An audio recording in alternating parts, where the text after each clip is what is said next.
Hello everyone, and Merry Christmas. As you and your families gather to celebrate the holidays, we want to take a moment to send greetings from our family. From me, from Michelle, from Malia, Sasha, and from Bo. This is our first Christmas in the White House, and we are so grateful for this extraordinary experience. Not far from here in the Blue Room is the official White House Christmas tree. It's an 18-foot tall Douglas fir from West Virginia, and it's decorated with hundreds of ornaments designed by people and children from all over the country. Each one is a reminder of the traditions we cherish as Americans and the blessings we're thankful for this holiday season. That's right, especially as we continue to recover from an extraordinary recession that still has so many Americans hurting. Parents without a job who struggled to put presents under the Christmas tree, families and neighbors who've seen their homes foreclosed, and folks wondering what the new year will bring. But even in these tough times, there's still so much to celebrate this Christmas. A message of peace and brotherhood that continues to inspire more than 2,000 years after Jesus' birth. The love of family and friends, the bonds of community and country, and the character and courage of our men and women in uniform who are far from home for the holidays, away from their families, risking their lives to protect ours. To all our soldiers, sailors, airmen, Marines, and Coast Guardsmen, I have no greater honor than serving as your Commander-in-Chief. I've been awed by your selfless spirit, your eagerness to serve at the Naval Academy and West Point. I've been energized by your dedication to duty from Baghdad to the Korean Peninsula. Michelle and I have been moved by your determination, wounded warriors at Walter Reed and Bethesda, fighting to recover, to get back to your units.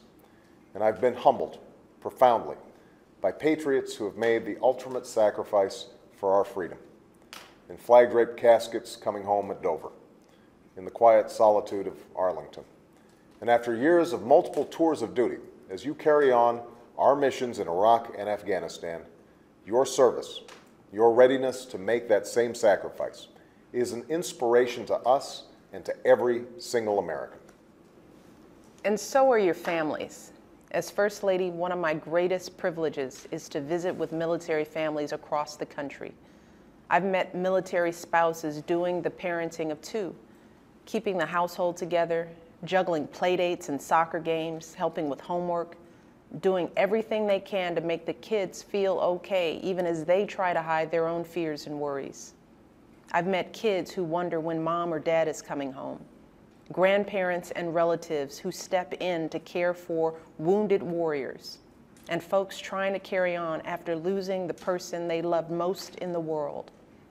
And through it all, these families somehow still find the time and the energy to serve their communities as well.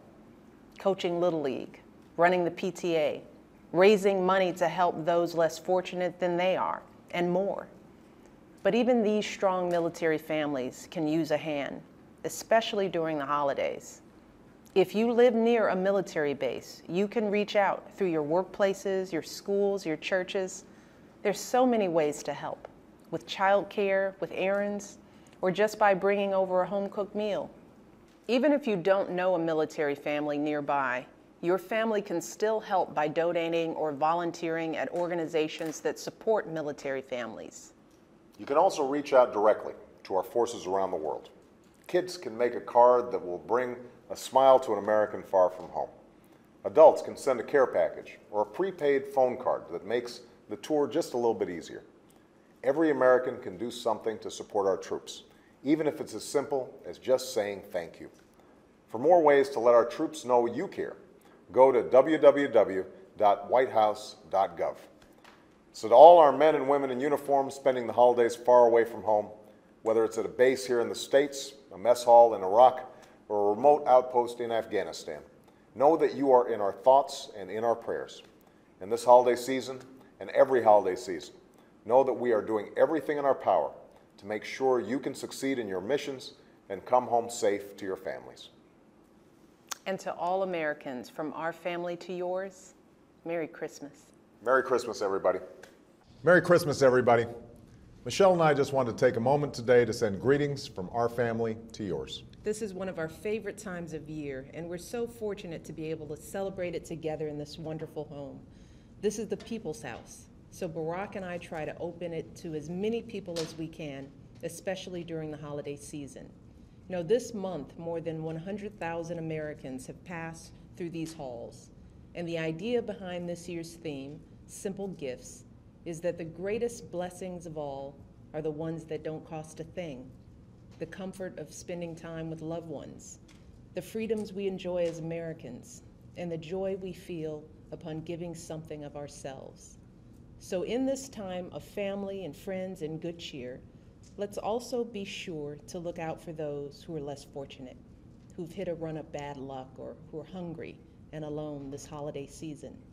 Because this is the season when we celebrate the simplest yet most profound gift of all, the birth of a child who devoted his life to a message of peace, love, and redemption.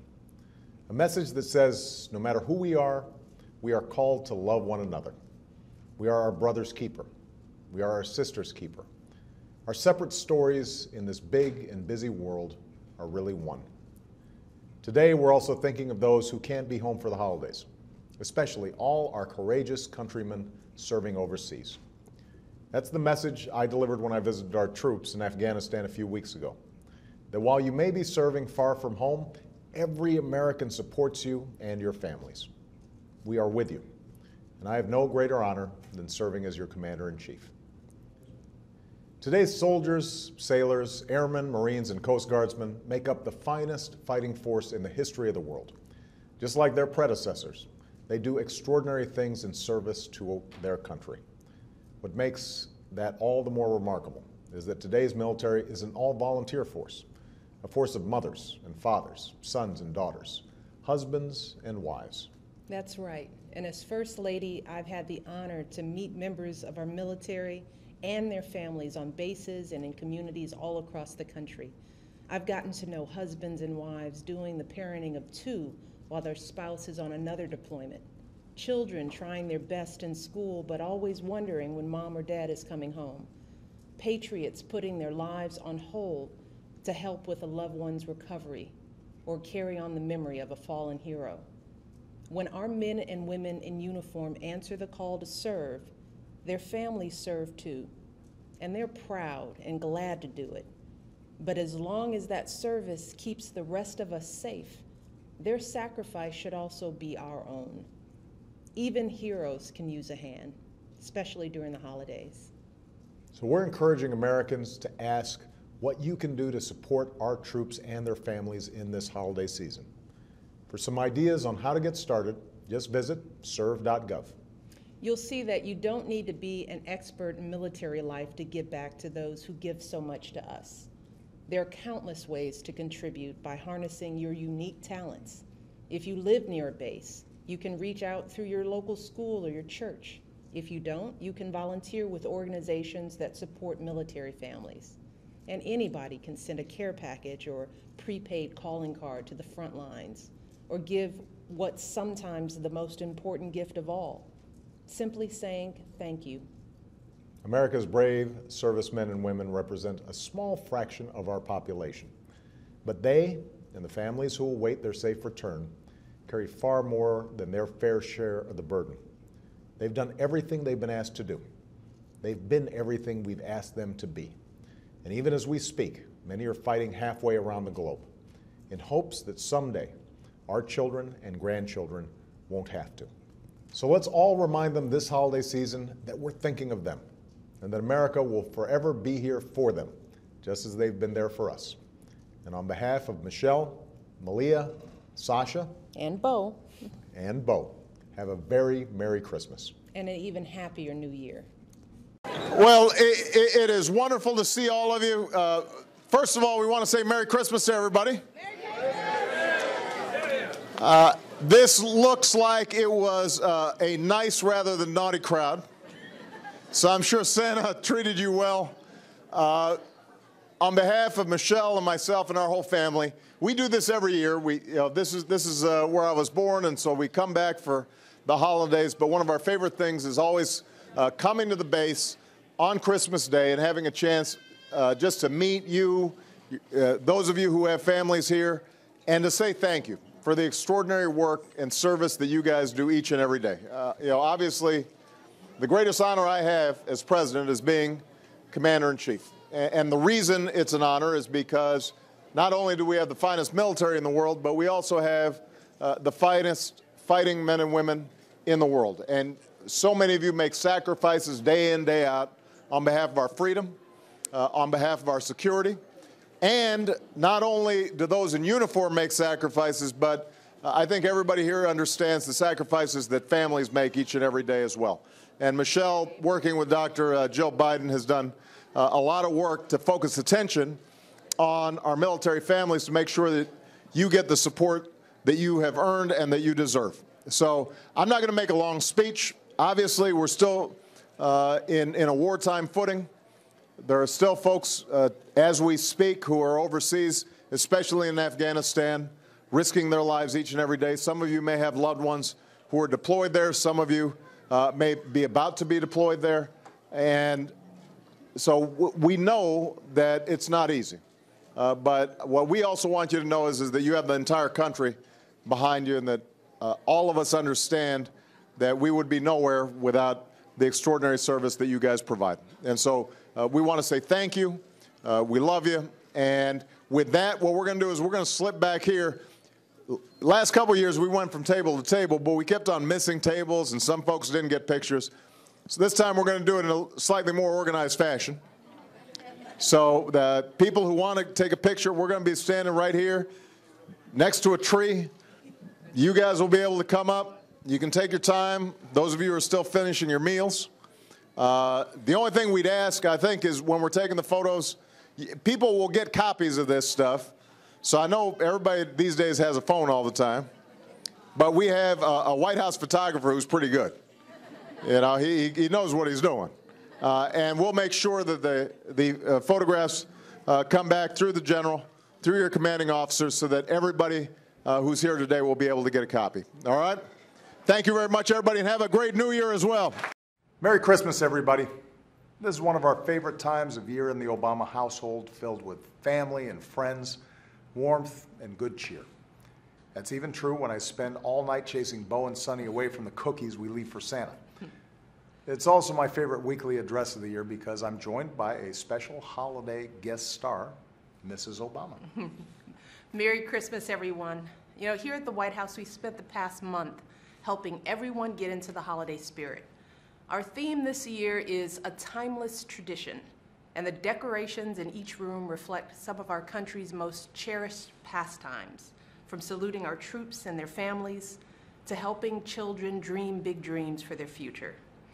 And we've invited thousands of families here to the White House to enjoy the festivities because there's no holiday tradition more timeless than opening our doors to others. Today, like millions of Americans and Christians around the world, our family celebrates the birth of Jesus and the values he lived in his own life, treating one another with love and compassion, caring for those on society's margins, the sick and the hungry, the poor and the persecuted, the stranger in need of shelter, or simply an act of kindness. That's the spirit that binds us together, not just as Christians, but as Americans of all faiths. It's what the holidays are about, coming together as one American family to celebrate our blessings and the values we hold dear. During this season, we also honor all those who defend those values in our country's uniform. Every day, the brave men and women of our military serve to keep us safe, and so do their families. So as we sing carols and open presents, as we win snowball fights, Or lose snowball fights. let's all take time to pay tribute to those who've given our country so much. Go to joiningforces.gov to see how you can serve the troops, veterans, and military families in your community. And together, we can show them just how grateful we are for their sacrifice. That's a tradition that we all can embrace today and every day. So on behalf of Malia, Sasha, Bo, Sonny, Grandma, and everyone here at the White House, Merry Christmas. May God bless our troops and their families, and may God bless you all with peace and joy in the year ahead. Merry Christmas, everybody. One of the best parts of the holiday season is spending time with the special people in your life. And for me, that means getting some help from my best friend for our annual Christmas weekly address. Now, given how our first Christmas weekly address went, I realized that Barack needed all the help he could get. This is our first Christmas in the White House, and what? Stop. What? You know, what? You've got to stop it. All right? You got to get it together. You're going to have to pull it together, POTUS. Celebrating the holidays in the White House over these past 8 years has been a true privilege. We've been able to welcome over 500,000 guests. Our outstanding pastry chefs have baked 200,000 holiday cookies. That's a lot of cookies. And Barack has treated the American people to countless dad jokes. They're great jokes. Not so funny. Although a few got a frosty reception. Oh, the last one. This year's White House holiday theme is the gift of the holidays. And our decorations reflect some of our greatest gifts as a nation, from our incredible military families to the life-changing impact of a great education.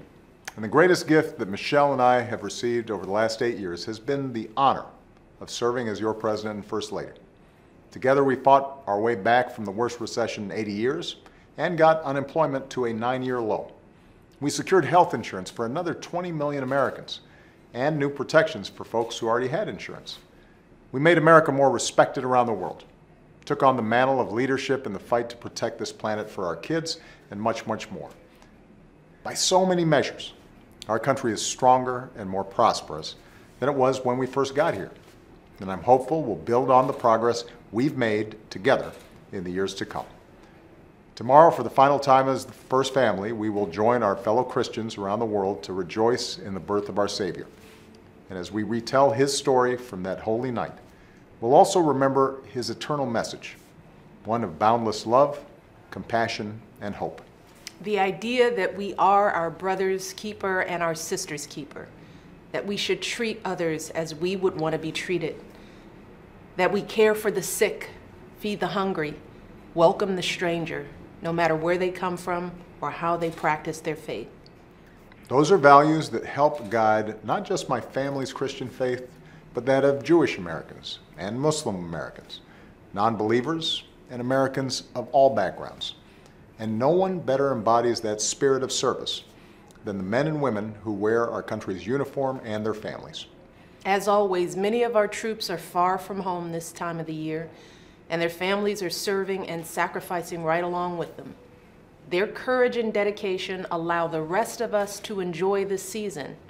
That's why we tried to serve them as well as they've served this country. Go to joiningforces.gov to see how you can honor and support the service members, veterans, and military families in your community, not just during the holidays, but all year round. So as we look forward to the new year, let's resolve to recommit ourselves to the values we share. And on behalf of all the Obamas, Michelle, Malia, Sasha, Bo, and that troublemaker Sonny, Merry Christmas, everybody. And we wish you and your family a happy and healthy 2017. Thanks, and God bless.